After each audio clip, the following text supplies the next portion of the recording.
Can you pick it up? Sorry, I was just checking the mic. Y'all can continue chatting amongst yourselves.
Hi everyone, good morning. We're going to get started soon, so if you could just please sit down.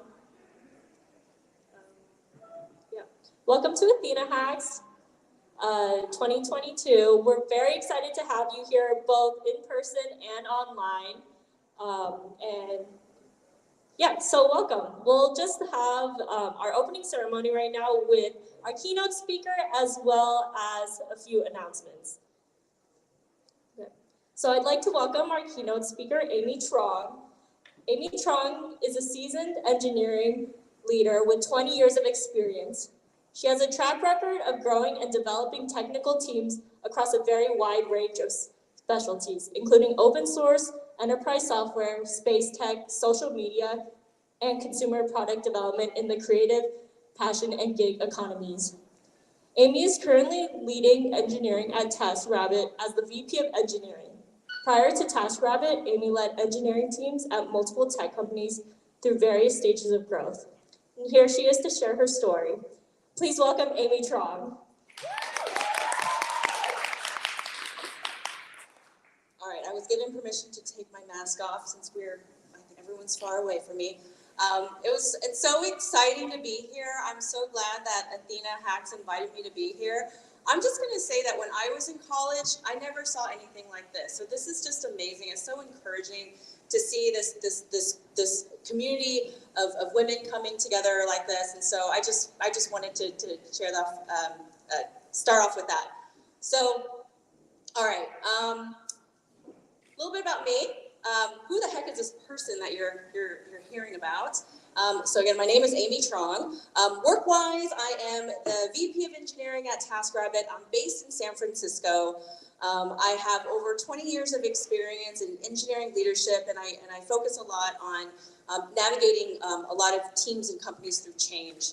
And on the personal stuff, I just want to share, I'm a Texan. My childhood was in a little town called Plano, Texas. I guess it's not that little anymore, but it was little when I was there. And then I moved to Austin to go to college, and most of my adult life was there before I moved out to San Francisco about almost 10 years ago. I'm Vietnamese American. I am the oldest of 3 girls. My parents are Vietnamese immigrant refugees. I'm a mother of 2. I have, here are my children here. My daughter, Hannah, is now 6. My son Ian, the little cat up there, like he's 2 years old. And I am a lucky partner and co-parent to this man in green there. His name's Gabe. He is also a fellow engineering leader. So we geek out about, tech-related stuff. But anyway, that's a little bit about me. Before I dive into this, so I wanted to share with you all, my story, my journey, and how I reinvented myself. Before I dive into those learnings, I thought it would be good to just give you an overview of my career journey so you have a little bit of that context and that background. So first, I went to UT Austin. I'm a Longhorn alum. I got my bachelor's, my BS in computer science at the University of Austin, Texas. After that, I went to IBM, where I first interned, and I worked there at an organization called Pervasive Computing. This was sort of pre-.com, or during the dot-com area, the post-.com area, where I think pervasive computing was maybe a little bit too soon for some folks. This was sort of like kind of the Google home, like it was kind of like pre-Google home. But I got to learn a lot of really cool stuff there. After that, I went to Rackspace, where I worked on, where we specialize in OpenStack. So this is an open source community. It's a cloud computing community. What's really interesting about this time, this is in the early 2010s, where the DevOps movement was picking up a lot of momentum, and we were breaking down these barriers between developers and operators. So it's a really cool time to be there. Then after that, my husband and I thought, what's really holding us back in Texas? We're both in tech. Let's go to San Francisco. And so we moved to San Francisco. My first job there was in San Francisco, was at Twitter. We led a team to build a lot of developer tools for over 1,000 engineers at Twitter.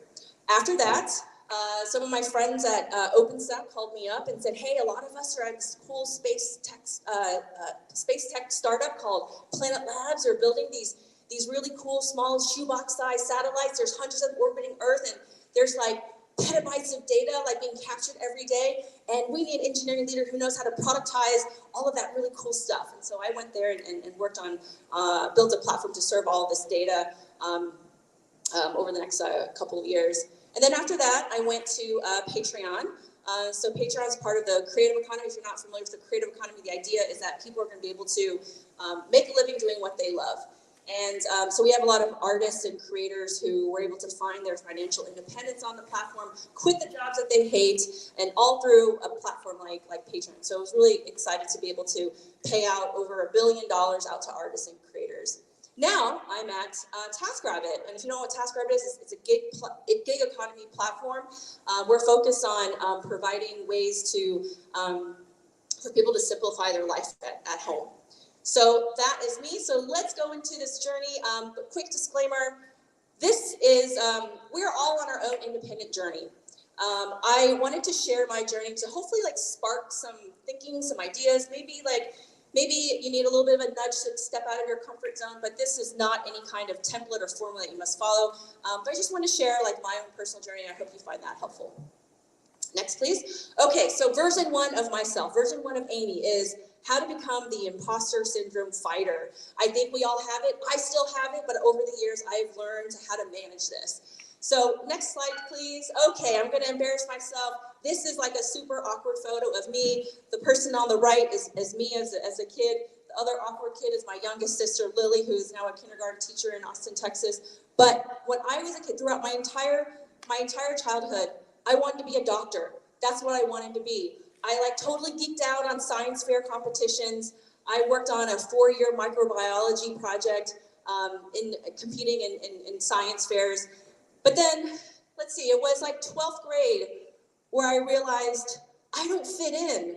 I don't fit in this group. Now, this is during a time when I was living in Plano, Texas. It's a predominantly white town, affluent families, and I was raised by these Vietnamese immigrant refugee parents. We had humble beginnings. We grew up poor. I did not have the same connections that my other aspiring, my other classmates who were also aspiring to be doctors. I did not have connections to Ivy League schools. I didn't have connections to Ivy League professors or doctors who could write glowing letters of recommendations for me. But so I thought, you know what, I don't know if I want to enter a whole career of being a doctor and feeling like I never fit in. What was really interesting is at that time, I was taking an elective course, elective computer science course, and ironically, it's that CS class that was the most inclusive environment I've ever been in. I say ironic because now, like we talk a lot about the importance of diversity and inclusion, but back then I didn't have that problem. This was like the pre-.com era where people were not getting into tech because people weren't getting into tech because it was like is my hair, oh, this way. Okay, I'm sorry. So people were getting during the pre.com time, people were not getting into tech because they thought it was a way to make money quickly. People got into tech because they just loved the math and the science behind it. And so that was like a really great time for me. Like I remember my CS class, my teacher was this quirky woman. She was encouraging us to all learn from each other. We every day would have a programming assignment. We'd solve it on our own, and then we would share like all the different ways that we addressed that problem. And I realized it didn't matter what I looked like or who I knew. It all mattered about what the solution was and how there were so many different ways to solve that problem. Okay, so I decided, okay, I'm gonna change my career and I'm gonna focus on, I'm gonna start majoring in computer science. Keep in mind, I'm in 12th grade. I have college applications to fill out. And I was starting to freak out because I'm thinking, oh my gosh, how the heck am I supposed to compete with all these other hardcore kids who've been programming since they were like 8 years old or younger? And so I got really scared, I got really nervous, but then, next slide, I mustered up the courage, say, you know what, I'm gonna face my fears. And so what I did was, in 12th grade, I signed up, I enrolled in a college course, an intro to CS at a local community college. And I thought to myself, well, if I can prove that I can survive, if I can make it through a college course, then that tells me that maybe I could do that. And so what I did, so I signed up for this class, and what was really interesting was I realized I actually know this stuff. And even the professor pulled me aside and said, you know, you really have like a really good aptitude. You can really like pick up these concepts really quickly. And I think you should really consider a career in computer science. And so then I thought, okay, so I already know this stuff. So next slide. Why am I stressed out? I know this. So it was just like kind of this aha moment for me to just sort of like realize just chill out. It's going to be okay, right? So next slide, please. So when I go back and look at version 1 of myself, the imposter syndrome fighter, the things that I learned is you got to face your fears. You got to practice courage.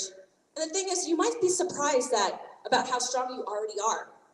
Okay?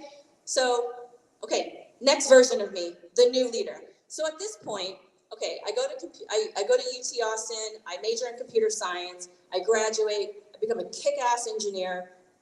I work at IBM, which is actually a really great deal at this time, like to have a job during time, because this is during a recession.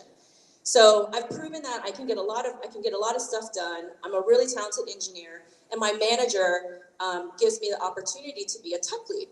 Next slide, please. So as a tech lead, I start getting exposure to more leadership opportunities. I'm able to guide my teammates to a larger purpose.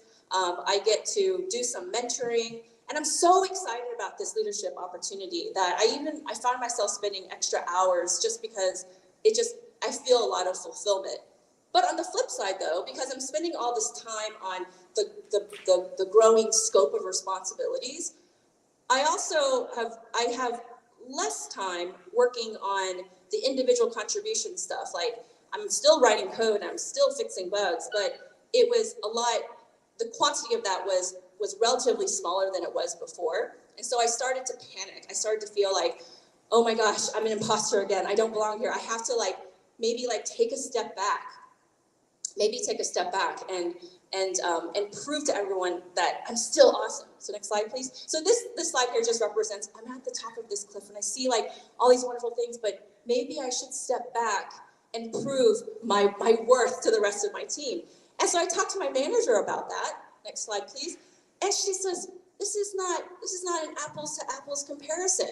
There are so many ways for you to contribute technically. There's so many ways for you to demonstrate yourself as a technical leader.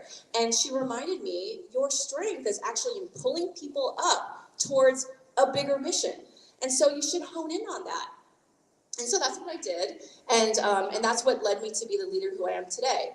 So as a new leader, always remember your previous lessons. Man, that imposter syndrome got to me. So, it's there. So you just have to just keep an eye on it and man it and actively manage it. So remember to your previous lessons, embrace your strengths, and use those strengths to lift everyone up. So that's what I learned in version 2 of myself. Okay, next, new learner. Version 3 is new learner. Okay, so at this point, I'm almost like a decade at IBM. The recession has gone away. Things have stabilized. And I realized, okay, I think I want something new. I mean, IBM was a wonderful place for me. I learned how to be a leader. I got a lot of really great opportunities. But the culture was just different. It was a very closed culture that was very protective of their intellectual property. And I wanted to go to a place that encouraged collaboration. I wanted to go to a place that encouraged us to, folks to reach out to other contributors in the industry. So I went to open source, which was completely different. I went to OpenStack, which again, I mentioned OpenStack is a cloud computing ecosystem during a time when we were breaking the boundaries, we were breaking down the barriers between developers and operators. And it was a really great time to learn and push the industry forward to what we now know as modern cloud computing. But then I started to freak out, started to get a little bit nervous because the cloud, the OpenStack ecosystems is all in Python, and I came from a Java shop. So I'm like, oh my gosh, what am I gonna do? So next, I reached out to my local PyLadies group, and I met with some other women who were interested in learning Python too. Together, we signed for an online course. We had weekly study halls to keep each other accountable, to support each other, and make sure that we could submit all of our assignments on time and finish the course together.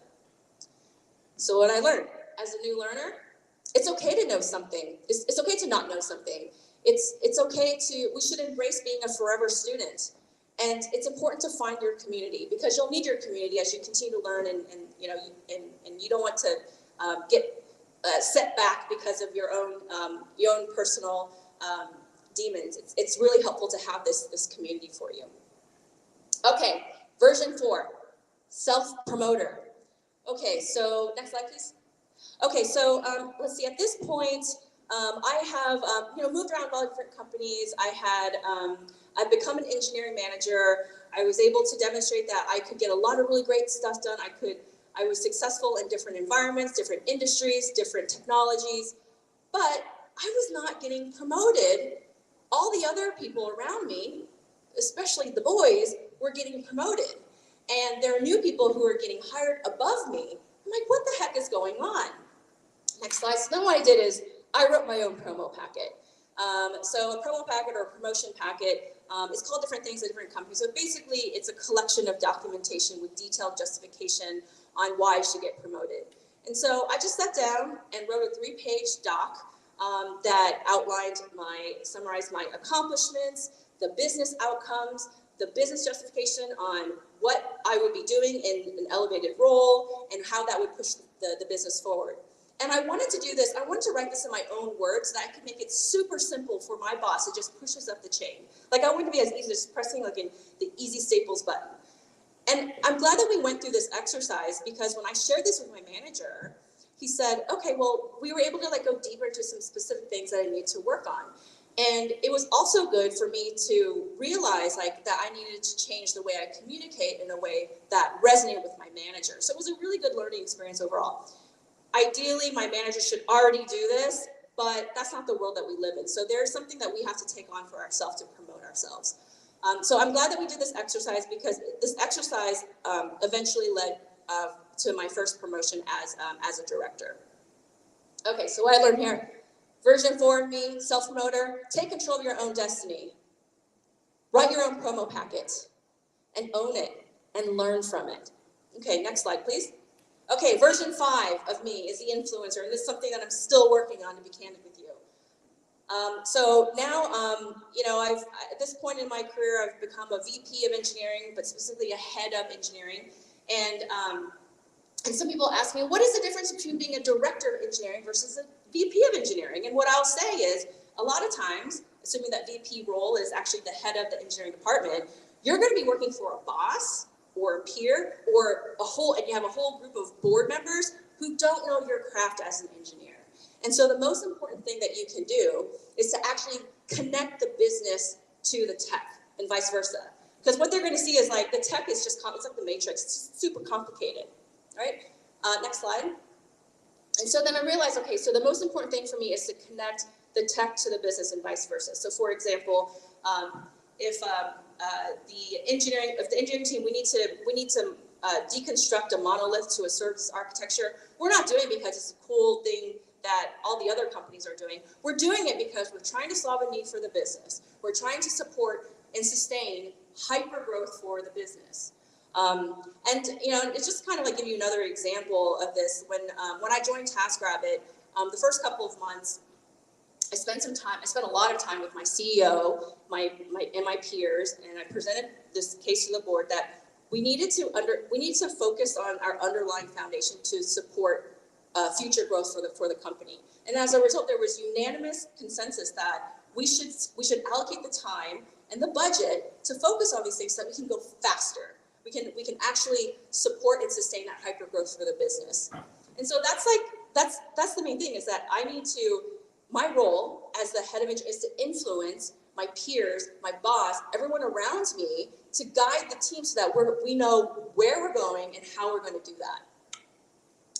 Okay, so the takeaways from version 5 being influencer? Leverage your knowledge and connect the dots. Teach others.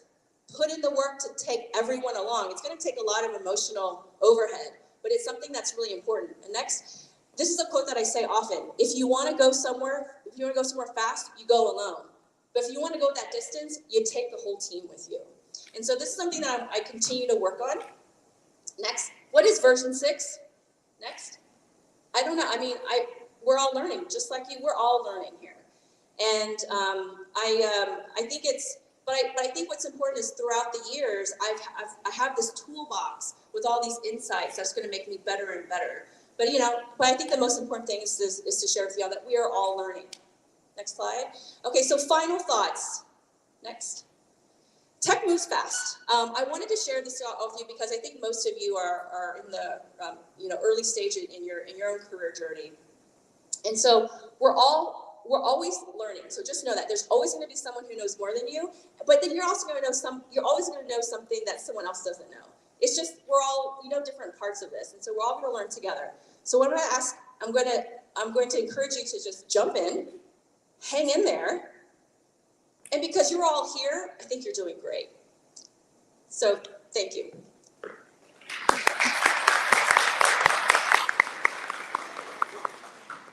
Thank you so much. We're gonna take some questions now. In person, if you are interested in asking a question, feel free to raise your hand and come up here. And we'll also have some from people who are watching the stream right now. So if you have questions, feel free to come up. Don't be shy, it's okay. Okay, so some of these, yeah, feel free to come up if you want.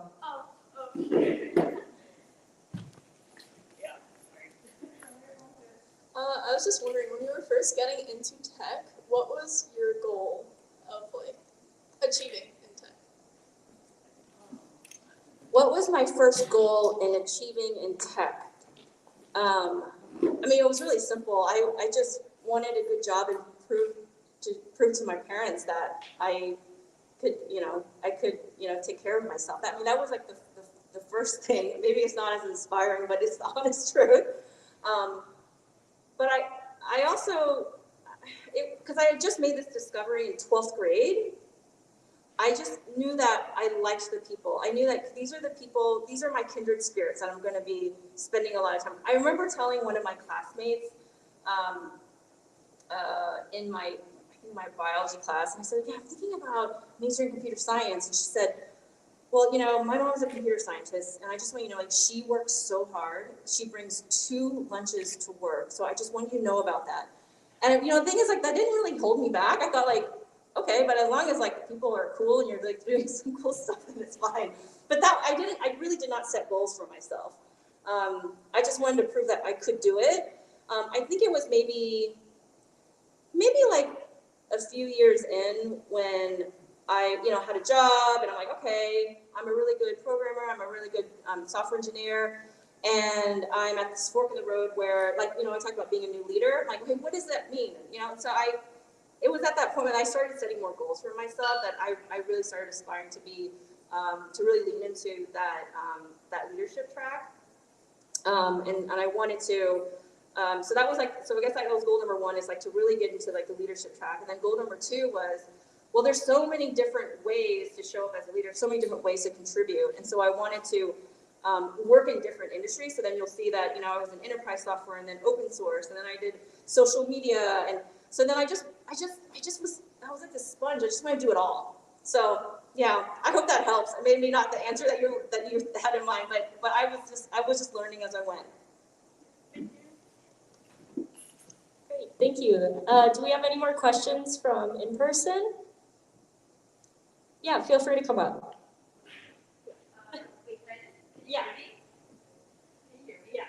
Okay. Like during your college years, where do you think you learned the most for tech? Okay, the question is, in my college years, where did I think I learned the most in tech? It was all the hands-on stuff. It was being an intern at IBM there was summer internship where I actually like got to apply what I studied in school to actual like real life.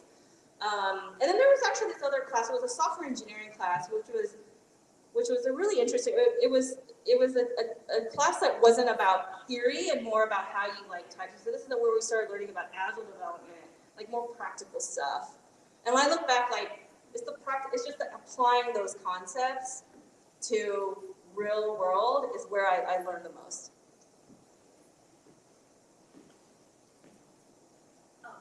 Yeah, right there. Yeah, you can just speak. Yeah.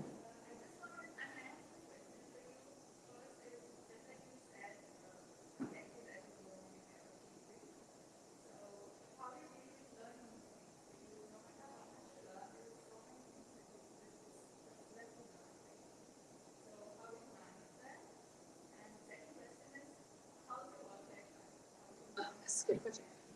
Okay, so first question, how do I manage all the things that are to learn? Well, I think you can always, it's like, you can learn about all these things. I mean, having information so accessible these days, like you could just Google something and just read a blog article. So you can start with like a broad breadth, but then if there's something that you get really excited about, then you can go deep, right? So let's take Patreon, for example. I talked about like paying $1 billion out to create. I did not know payments, right? But I had like some breadth into like understanding what payments and fintech was all about. Payments. But when there was like more interest or there was a need for me to dive in, then I spent the time like to dive deeper into that. So I'd say to do it all, the breadth, and then you pick and choose which are the ones that you need to go deep in. And it's okay to not know it all. I think that's the thing that helped me the most. Like I just always felt, I think my imposter syndrome would always flare up. Well, I have to be an expert in all these things. If I'm not, then I'm a fraud. But actually, you just need to like understand like just the general landscape and then go deep on some particular areas, the ones that makes the most sense for you, for your role. And the second question about work-life balance. That's like that's like I don't know if there's like any kind of secret, but from what works for me is that I mentioned that I'm married to my husband is an engineering leader, And so I have this really supportive partner who really understands what I need. And so I think it's just having like a really good support system at home. I outsource a bunch of stuff that I don't do at home. Like I have someone who cleans my house. I have a nanny. I have someone who does the gardening for me. And it's, but that's just something that I prioritize, something that I prioritize in my budget, because that's the way for me to spend the other hours of my day on, spending time with my children. Yeah, we can take 2 more questions. So you've obviously made a lot of changes in your life. What are some of the key indicators that you found from when you're trying for a change? What are the key indicators when I'm ready for a change? I don't know if I think the way that I do it is like, so every time there's a performance review at work, right? This is where like, your boss, your manager is like giving you, reports of how you're doing. Usually at that time, I do a separate performance evaluation for myself. I have another doc, another like personal doc where I just track like, okay, where am I at in my goals? Where are the things that really excite me? Where do I want to go next? And when I see that there's a delta between like where I am at that point and where I want to go next, I start formalizing that more into goals. But it's something that I just have to like check in. Again, everyone's different, but for me, it's not like I have this like, 5, 10, 15-year plan where like I have to do all these things. For me, it's a much more iterative approach, but with regular check-ins. Any more questions? Yeah.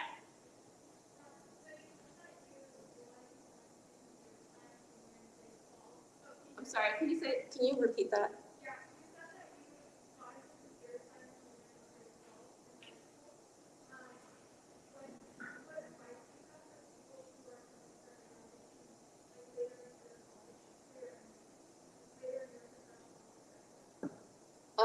I think, let me try to repeat, make sure I understand it. Like, what is the advice for people who are coming into tech later in their career? Was that right?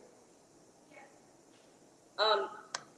We're all learning, as in things keep changing. I mean, I can't stress that enough. I mean, what was, there's always like new advances, maybe like, just like when I was like freaking out about Python, didn't know about it. It's like, okay, well, language change. There's always new stuff to learn. We just can jump in whenever.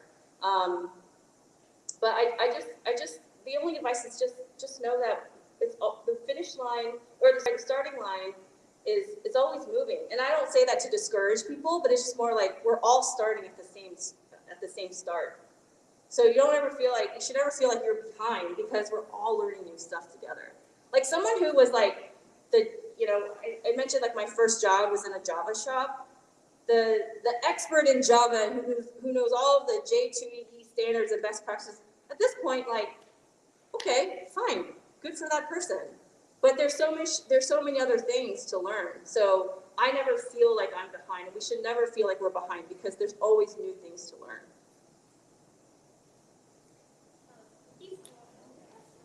So I'd like us all to give Amy one more round of applause for being our amazing keynote speaker. Okay, so we're gonna move on to some more logistics for you all, starting with Jessica on our sponsors. All right, so we'd like to thank all of our sponsors this year for making this event possible. Microsoft is our co-sponsor for AthenaHacks 2022, and we'd also like to thank Bloomberg, Chevron, Raytheon, Google Cloud, Invoca, Zynga, MLH, Matrix, Robinhood, and Sticker Mule. And now for some details on Microsoft Azure for students. So some of the features includes that you can start building apps immediately, you can explore artificial intelligence, and you can work with big data sets. And so it's a free and easy way to deploy projects on the cloud. So if you're thinking of using something for your project, you can get $100 of Azure credit if you follow this link to create your account. And now I'll pass it off to Julia. Hi everyone. Next up, we're going to be talking about some of the prizes you can win for your project this weekend. So we'll have Best Hack for Social Good from Microsoft, Software Development Cycle in Gaming from Zynga, Best Hack in Finance from Bloomberg, Best Use of React and GraphQL from Invoca, Most Innovative Cybersecurity Hack from Raytheon, Best Future Energy Hack from Chevron, and Best Application of Crypto from Matrix. From AthenaHacks, we're going to be giving out prizes for Best Overall, Athena's Favorite, and Best Beginner. And last but not least, from MLH, we'll have Best Domain registered with domain.com, Best Use of Google Cloud, Best Hardware Hack supported by sponsored by DigiKey, excuse me. Best Use of DSO, Best Use of Circle CI, and Most Creative Use of AI. And next up, we have Elizabeth. Great, so here are the workshops we'll be having for y'all this weekend, and that includes a really fun Bob Ross painting party, as well as morning yoga tomorrow morning, a fun werewolf event with MLH, as well as the cybersecurity capture the flag challenges presented by MLH as well, and mobile game development with Zynga, and AI and cognitive processing with Microsoft. And now a short message from Major League Hacking. We will be posting their video in our Discord channel afterwards, so make sure you check that out. But Major League Hacking is the global hacker community, and it is their mission to empower hackers just like yourselves. And they do that by working with organizations like ourselves, like AthenaHacks. And they have a ton of resources and prizes for y'all this weekend. So make sure you check that out on the dev post and check out their video on the Discord. And this weekend we have the awesome Nick and Jackie as our coaches, and you can check them out. They've been really active on the Discord, and that's where they'll be hanging out with us this weekend, which is great. And I would also like to talk at this time about the Major League Hacking Code of Conduct. By being at this event, you have agreed to their Code of Conduct, so you should really make sure you take a look if you haven't yet. That's posted on our Discord. But essentially, harassment and abuse are never tolerated. And if at any point you do feel uncomfortable, feel free to find an organizer who's wearing one of these purple shirts, or you could reach out to the Major League Hacking representatives on Discord. Again, that would be Nick and Jackie. And we will make sure that that gets handled. And again, make sure you check out the video we'll be posting in the Discord after that has all the information you need to know from them. And now I'll pass it off to Lindsay. Hi everyone. So now we'll just be going over some day of logistics to make sure everything runs smoothly. Here are some important links throughout the weekend. We have our Discord link as well as our dev post where projects will be submitted. And if you have any questions throughout the weekend, just email us at athenahacks@gmail.com. And here's our emergency number as well as our site. And these slides will be posted on Discord after the ceremony, so you can reference them later as well. And here is our schedule for the weekend. As you can see, we have a lot of fun events planned, but you can find this on our website, athenahacks.com, under the frequently asked questions section. So now I'll pass it on to Leslie for more logistics. We're going to be having we're going to be raffling away a number of prizes during the event, and you can enter by attending workshops or by keeping an eye out on our raffles channel on Discord. Our organizing team has been working hard to make sure that this event is safe and healthy for everyone. And we are doing that by providing extra face masks for those who need them, creating a socially distanced table setup, and also prepackaging all food and snacks. And you can do your part by making sure that you wear your face mask at all times while inside. Limit your eating and drinking to the outdoors only. Make sure that you wear your wristband for the full duration of the event and social distance during meals. And now I'm going to be passing it off to Brittany.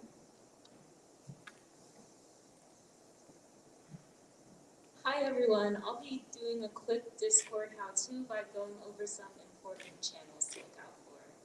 So first, there's the announcements channel. Make sure you're tuned into that. We'll be announcing when different workshops are happening and when meal times are, along with other events. Next is the general chat. So make sure you're in that channel just to meet other hackers and see if you guys have common interests. And then there's team formation. So if you don't have a team already, it's not too late. You can send a message in that channel and connect with people who are also looking for more team members. And also, team check-in will open right after opening ceremony. And then if you need help while you're hacking, there are a few channels to help out with that. The first one is Mentor Ticket. You'll be able to see all of these channels once you're officially checked in on Discord. And in Mentor Ticket, you can get one-on-one help from a mentor. There's also Ask Mentor for more general questions. And lastly, there's Ask Organizer if you have questions about the hackathon as a whole. And now I'll be passing it on to Claire. Thank you. Great, so thank you so much for sitting through our opening ceremony. We're gonna get started with our event very soon. Just some final reminders and steps for success. Remember to go to the Hacker Check-in channel to check in, and make sure once you filled out and received the confirmation email to react with the green check mark to gain access to the rest of the server. Once you do that, you're able to register your team, build an awesome project, and submit your project on DevPost. As a reminder, because we have online judges as well, when you are submitting your DevPost submission, I recommend making a robust video of you demoing and explaining your project so that anyone can join asynchronously and review your project to the best of their ability. So thank you so much and happy hacking!